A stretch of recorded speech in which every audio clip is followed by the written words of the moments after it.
اور قرآن کھلتا کب ہے؟ رمضان میں، پھر پورے رمضان تک بند رہتا ہے،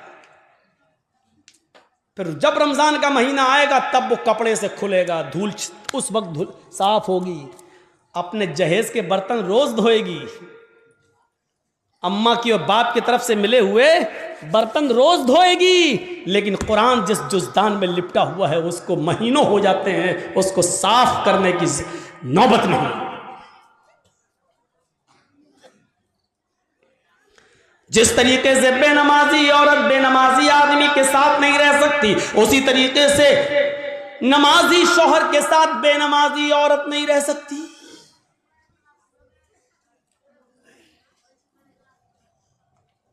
دیکھ رہے ہیں آپ، ان نبیوں پر بھی نماز فرض تھی۔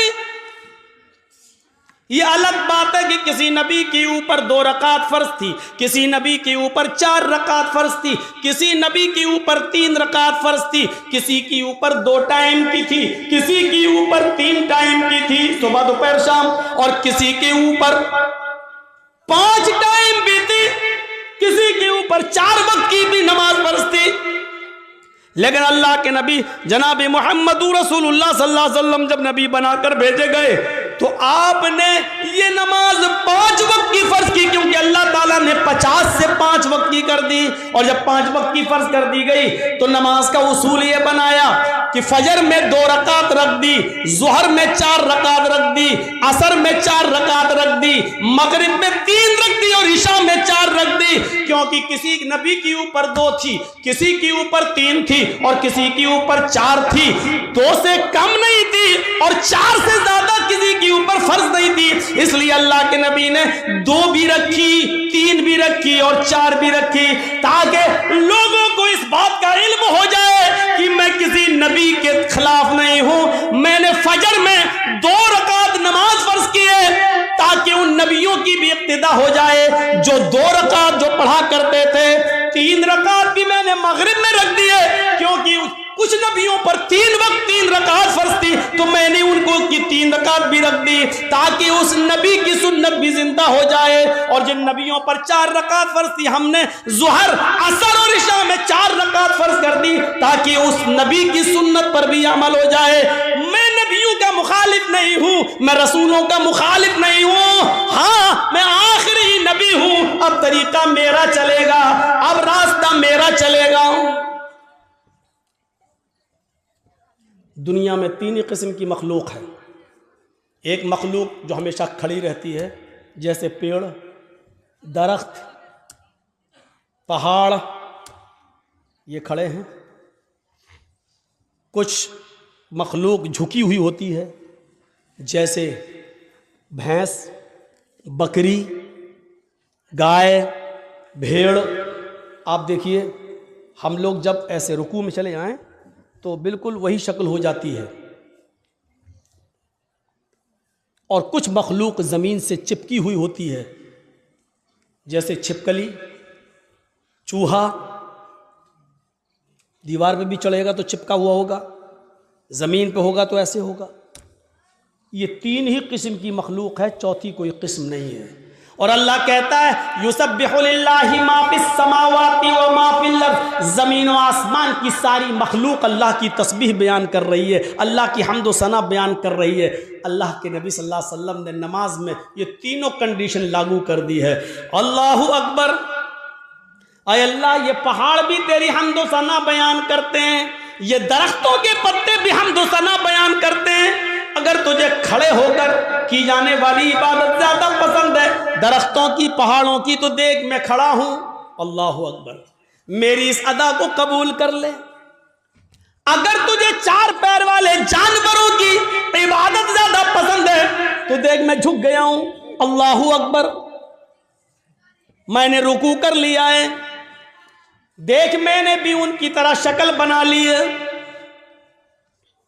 اگر تجھے چھپکلی، چوہے اور زمین پر رینگنے والے کیڑے مکوڑے، سانپ بچھوؤں کی عبادت اور ان کی تسبیح پسند ہے تو دیکھ میں سجدہ کر رہا ہوں، اللہ اکبر، زمین پر چپک گئے، سجدہ کر لیا۔ اے اللہ اگر تجھے یہ حیت پسند ہے تو میں بھی اس حیت کو کر رہا ہوں۔ تینوں چیزیں نماز کے اندر لاگو کر دی ہیں. پتہ نہیں اللہ کو کون سی ادا زیادہ پسند ہے. اللہ تینوں اداؤں میں سے جو تجھے پسند ہے وہ قبول کر لے. آئیے ایک اور چیز بتاتا ہوں آپ کو. اللہ کے نبی صلی اللہ علیہ وسلم کے پاس چند صحابہ آتے ہیں. ہاں سنیے زبردست چیز. چند صحابہ آتے ہیں اور آ کر کہتے ہیں اے اللہ کے نبی صلی اللہ علیہ وسلم،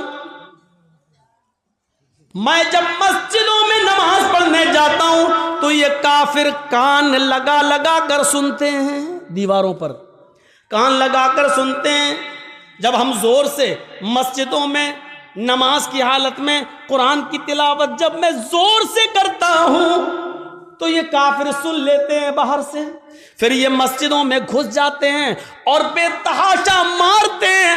اتنا مارتے ہیں کہ مارتے مارتے پیڑتے پیڑتے ہمیں بدحال کر دیتے ہیں، لہو لہان کر دیتے ہیں.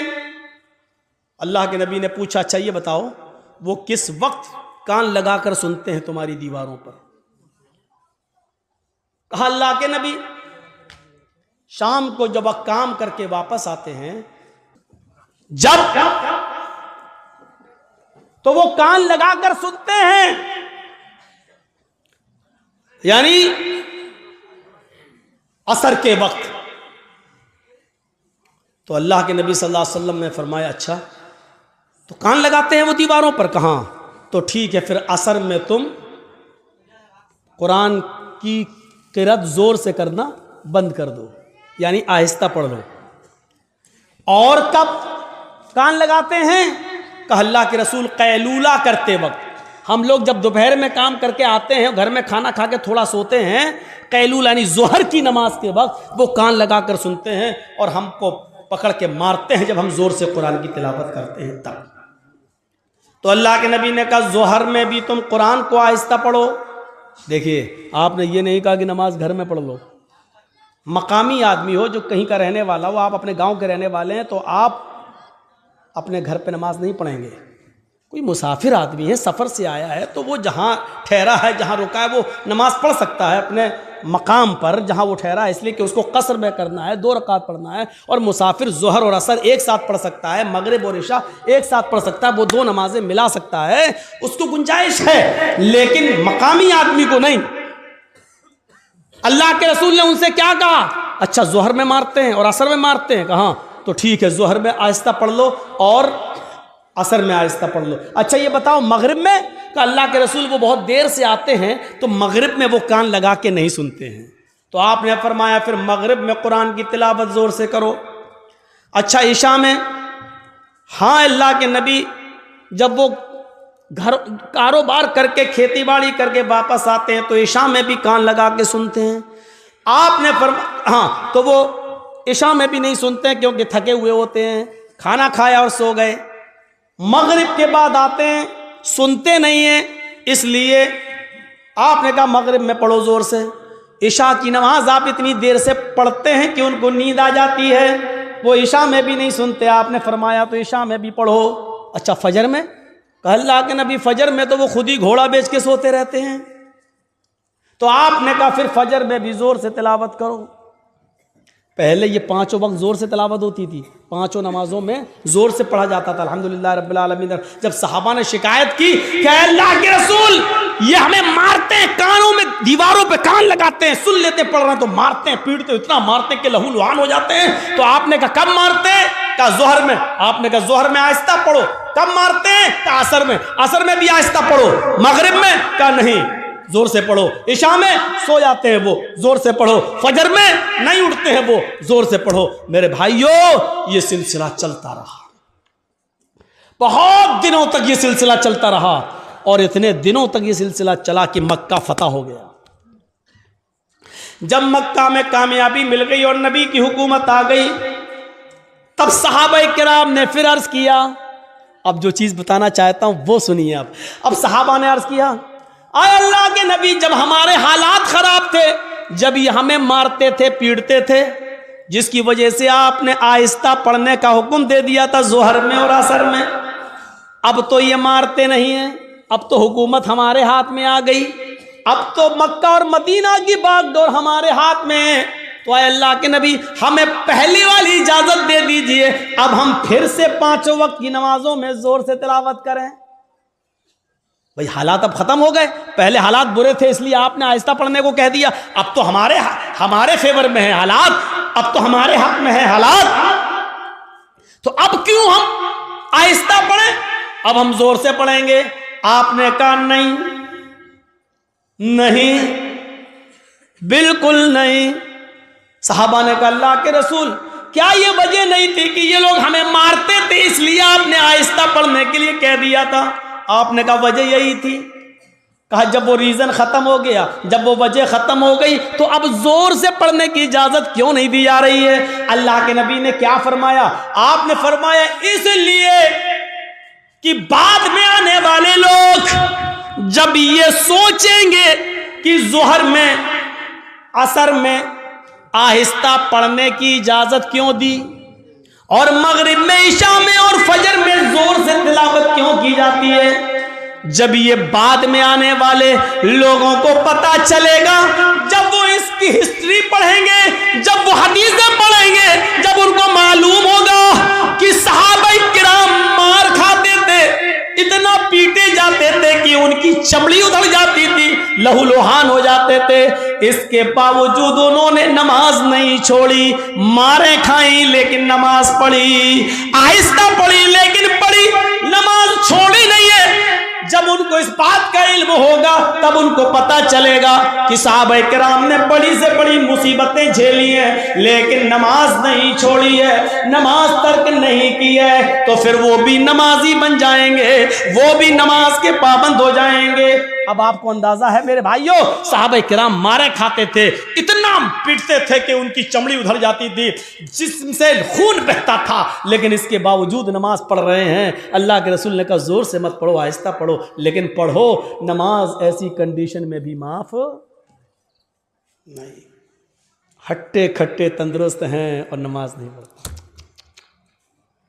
اور جرأت دیکھو، بہادری، ہمت تو دیکھو، اذان کی آواز آ رہی ہے، کچھ لوگ مسجد میں نماز کے لیے جا بھی رہے ہیں، لیکن کلیجہ اتنا بڑا کہ ان نمازیوں کے سامنے ہوٹلوں پہ بیٹھ کے چائے ہم پی رہے ہیں۔ ہمارا دل اور ہمارا کلیجہ کتنا مضبوط ہے۔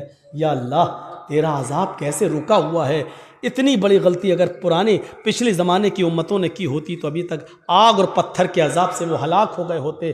اللہ رب العالمین کا عذاب ہم پر آ کیوں نہیں رہا ہے؟ اس کی وجہ کیا ہے؟ اتنا بڑا کلیجہ، مسجد کے سامنے ہوٹل کے باہر، مسجد کے باہر ہوٹل پہ بیٹھ جائیں ہم، اور نماز مسجد کے اندر ہو رہی ہو اور ہم مسجد کے سامنے سے گزر جائیں سائیکل لے کر اور بائک لے کر۔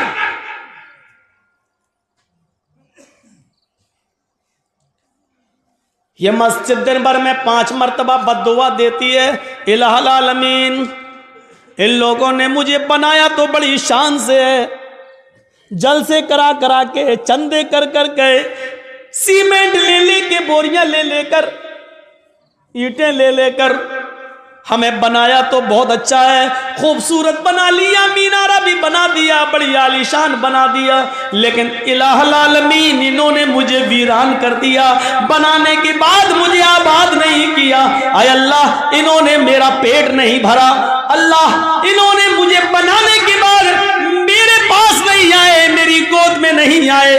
اے اللہ جس طریقے سے انہوں نے مجھے بنانے کے بعد ویران کر دیا، اے اللہ تو ان کی زندگیوں میں ویرانی پیدا کر دے۔ اللہ جس طرح انہوں نے مجھے برباد کیا تو ان کو برباد کر دے۔ اللہ جس طریقے سے انہوں نے ہمیں بنا سوا کر درست کرنے کے بعد ہمیں بھلا دیا ہے، اے اللہ تو ان کو بھلا دے۔ میرے بھائیوں یہ مسجدوں کی کئی بد دعاؤں کا نتیجہ تو نہیں جو ہمارے حالات ہی ہیں، جو ہمارے حالات ہی ہیں۔ پہلے زمانے میں جب جنگیں ہوتی تھی، نماز کا وقت ہو جایا کرتا تھا، بادشاہ نماز کی حالت میں بادشاہ جنگ کی حالت میں نماز کے لیے کھڑا ہو جاتا تھا. دوسرا بادشاہ یہ سمجھتا تھا کہ یہ کیا ہو رہا ہے. بتایا یہ نماز پڑھ رہے ہیں, اللہ کو یاد کر رہے ہیں, اللہ سے دعا کر رہے ہیں. وہ بادشاہ اپنی فوج لے کر بھاگ جاتا تھا, یہ کہتے ہوئے کہ جو قوم تیروں اور تلواروں کہ سایوں میں بھی اپنے رب کو نہ بھولتی ہو تو اس کا رب اسے کیسے بھول جائے گا. جو قوم تلواروں کے سایوں میں پلی ہوئی ہو, تیروں تلواروں کے سایوں میں جو نماز ادا کر رہی ہو, ایسی پوزیشن میں بھی وہ اپنے رب کو بھول نہیں رہی ہو, اپنے رب کی عبادت کر رہی ہو, پھر اس کا رب ہمارے ساتھ کیا کرے گا اگر ہم نے ان کو اس پوزیشن میں مارا. وہ اپنی فوج, اپنے ہتھیار, اپنے گھوڑے, اپنا سارا ہتھیار وہیں پر ڈال کر بھاگ جایا کرتے تھے, یہ کہتے ہوئے کہ اے اللہ والو ہم تمہارا مقابلہ نہیں کر سکتے, اے اللہ والو ہم تمہارا مقابلہ نہیں کر سکتے. میرے بھائیوں, کل تک ہمارے یہ حالات تھے, آج ہمارے حالات یہ, ہماری مسجدوں میں نماز ہو رہی ہے لیکن کافروں کی بارات بجتی ہوئی جاتی ہے, ان کے بینڈ بجتے ہوئے جاتے ہیں, ان کے گانے بجتے ہوئے جاتے ہیں, لیکن ہماری اذان کی آواز یا نماز کی قرات بھی ہو رہی ہو تو ان کو کوئی فرق نہیں پڑتا. کیونکہ جب اذان اور نماز کے وقت ہم نے اپنی ٹی ویوں کو بند نہیں کیا ہے, جب ہم نے اپنے گھروں میں ٹی ویاں چلانا شروع کر دی تو پھر کافروں کے دلوں سے بھی ہمارا رعب و دبدبہ نکل گیا, کافروں کے دلوں سے بھی ہمارا رعب و دبدبہ ختم ہو گیا. کیوں ہوگا؟ ہم نے کافروں کے دلوں میں اپنی عزت بنائی کہاں ہے؟ کہاں بنائی ہے ہم نے اپنی عزت؟ غزوہ احزاب کا وہ موقع یاد کرو.